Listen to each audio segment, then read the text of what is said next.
Hello and welcome everyone to another StarCraft 2 England cast. Today I've got game 1 of a best of 3. It is from the Gigabyte nvidia invitational and it is between TSLPolt, who is the red Terran player in the top left, and AcerNerchio, who is the blue Zerg in the lower right, which means we do have a TvZ, and boy is it gonna be good. Basically both these players are super well known. They don't need any introduction as to their histories. Anyone who watches any StarCraft will probably have come across at least one, if not both, of these two incredibly good players, and I'm super excited to know what happens. Obviously, it is a best of 3, which makes for super exciting viewing because, well, then we get to see something awesome. And we get to see it 3 times. Anyway, so what can we expect from these two players? Well, Polt will probably see either a 1-rack command center or possibly even a command center first build. It is Antigua. It's forced cross spawns on this map because it is the GSL version, I believe. So basically, it's force cross spawns, a long rush distance, it's safe to do so. Nerchio almost definitely going to go for a 15 hatch into a 16 pool. That way you get both queens out, you get a good economy, it's easy to hold. He'll probably then get a pretty quick third because from a Zerg's point of view, holding this area isn't much harder than holding this area. So that's what I reckon Nerchio is going to be doing. Polt, I reckon if he doesn't, well, I reckon he probably will go for a 1-rack command center now. That's the most likely thing. And then I reckon he'll follow that up with reactor Hellions, just because there's just so much space here. Nerchio actually going for a 14 hatch here, which is a little bit earlier. But the reason I reckon reactor Hellions are on the cards is just because there's so much space around here that basically to try and block all of this area off is a nightmare. Hellions can dart through into the main, so you need to block here off. They can dart into the mineral line, behind the mineral line. It's just really difficult, and if nothing else, it stops the creep spread. So anyway, what have we got going on? Well, Polt, I reckon, is going to be tracking down that command center any second, because he's just started the orbital command, and he's now just going to probably macro up to get the 400 minerals ready to go and build that CC. And we've already got that SCV moving down, so that is exactly what Polt's doing. Yay for predictions. We do have Nerchio with his spawning pool on the way, droning up hard, because that's what you do. Basically, as a Zerg player, when you know you can comfortably get up to 3 bases, which you should be able to on Antigua, you just drone up to about 70 plus, and then you power units and just roll over the opponent.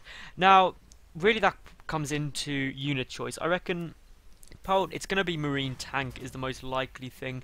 It's the staple of TvZ. He could do some other more funky things, maybe Banshees or Mech, but I reckon we're probably going to see Marine Tank, which means Nerchio, he just needs to get up either Zerglings, Banelings and Infestors, or a Zergling, Baneling, Mutalisk. But Infestors are getting more and more common just because a big fungal growth on a clump of Marines is so epic.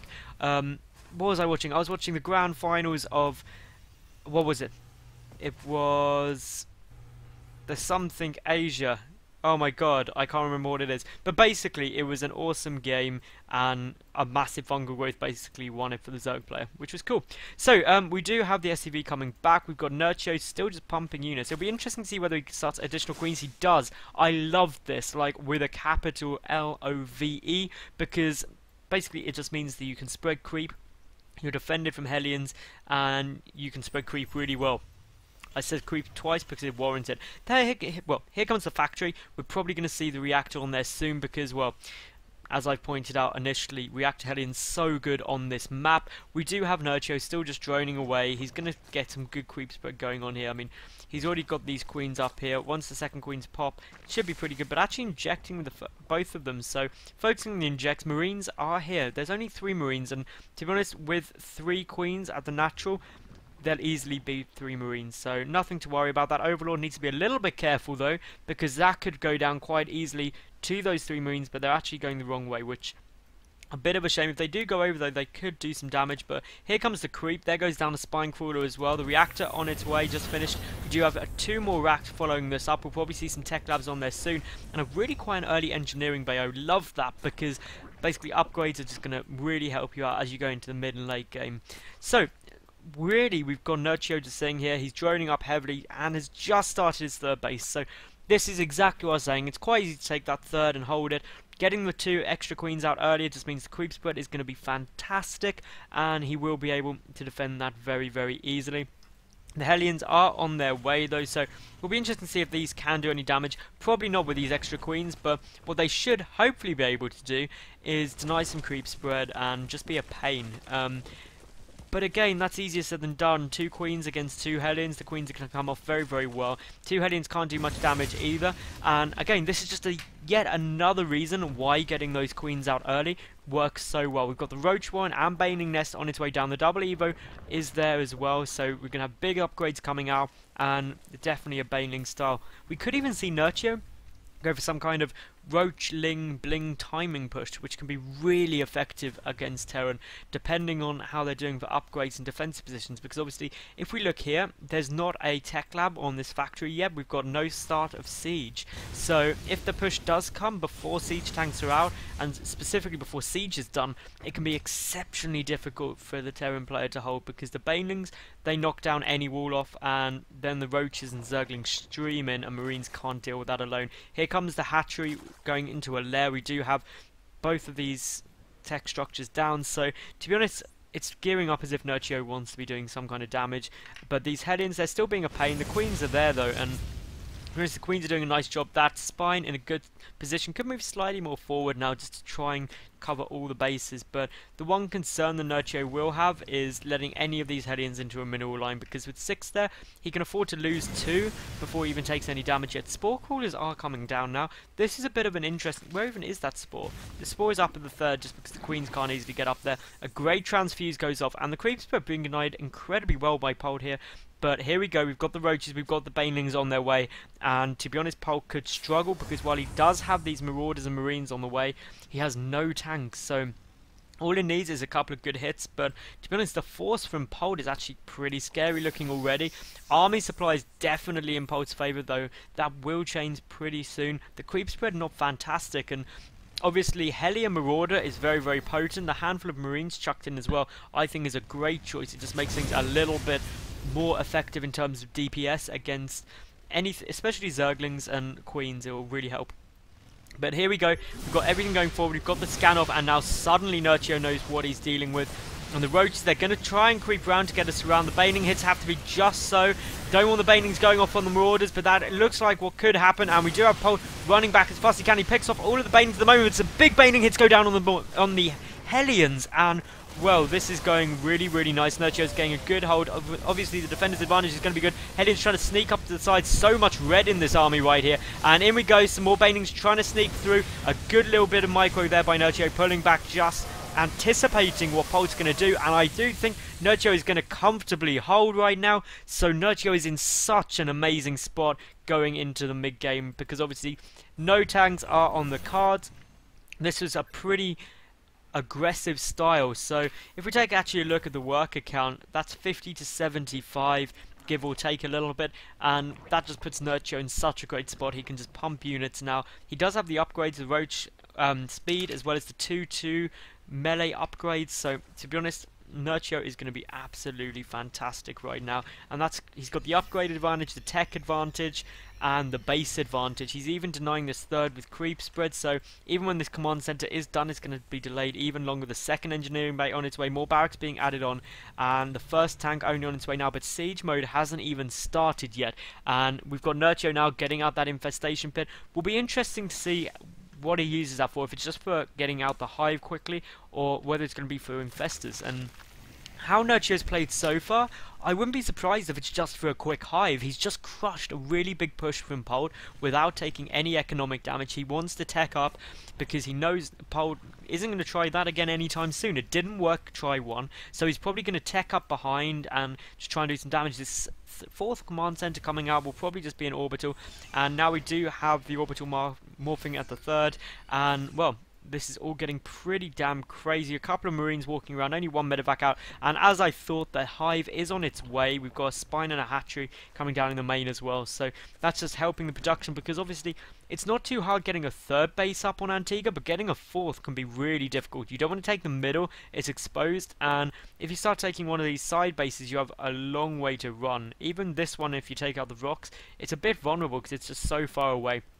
But Nerchio, he's got a good supply advantage. He's moving forward. He's got 6 infestors on the way. There's no tanks here, and just so many roaches stream across. There's Banelings there as well. Trying to get around here. Nerchio is going to be in an amazing position if he deals enough damage here. And to be honest, it looks like he is going to. Just so much damage being dealt. The Hellion numbers cleaned up. All the Marauders cleaned up. And, well, those Hellions, they're going down really, really quick. And Nerchio just pulling back, and I think that's a good choice. Gonna deal as much damage as he can to these rocks, going to get the third, but of course, Polt, he's too experienced to fall for a trick like that. Is going to sit up there, got the head into the top of the ramp, but even if Nerchio does just clear out these rocks, he's going to be in an amazing spot going later on for Ling Rumbais or anything like that, and this has, of course, allowed Nerchio to expand to the center of the map because he has regained the map control. It's a bit risky, but I think it's worth it. And the infestors, they're out now. They're going to make such a difference. Marine Hellion is so vulnerable to fungal growths. It will allow those Banelings to connect, which is the big problem. Only 1 tank shelling here. That's just not enough damage. The infestors are on their way over this wall off, helping. The Banelings are going into the mineral line, and that could do huge damage. A fungal growth on all of those SCVs would be huge. And, well, damage is being done absolutely everywhere right now. And to be honest, I think Nerchio is going to take this quite comfortably. So many workers killed, 11 workers killed, a couple of mules picked off as well. And even though Nerchio has lost the momentum on this push, he did so much damage. These infestors don't want to sit down there though. They'll take huge damage. Don't want infestors getting picked off. And a couple more workers killed as well. 19 workers killed there by Nerchio. And we do have a quick little group trying to push through, but some chain fungals will clean that up very, very nicely. Although the medevac support will help them hold. And there's a great lift from Polt. And to be honest, I think the problem is really here, 90 drones to 55. Those 90 is probably too many. Needs to start building the spine wall. The Ultralisk Cavern on the way. Ultras, I think, a good choice here. There's not many tanks out, and with the fungal growth, the Ultras will be able to get into range. We do have a 5th base coming out here from Nerchio as well.